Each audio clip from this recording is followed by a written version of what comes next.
What's up party people? So aku suka kuih Chok Korea. And selalunya bila aku fikir pasal Chok Korea yang gula dia tebal-tebal tu kan, aku selalu fikir kau kena pergi Melaka.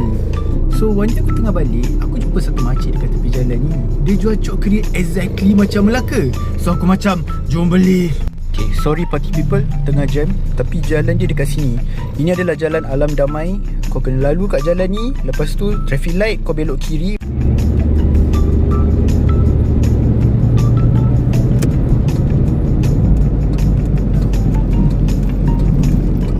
Aku harap makcik tu jual. Sebab kadang-kadang makcik ni dia suka buat hal.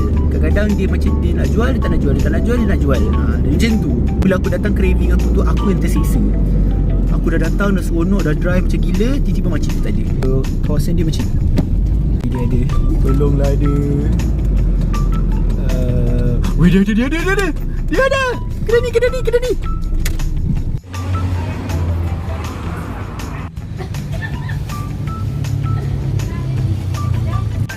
Beli.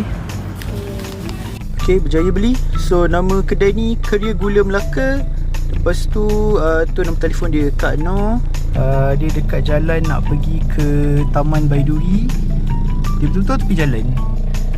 Ketamakan tu menguasai diri. So dia macam ni.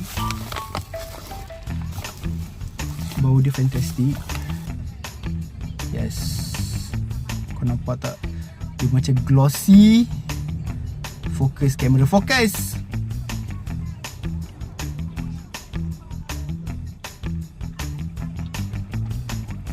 Masalah hilang weh. Masalah kau hilang.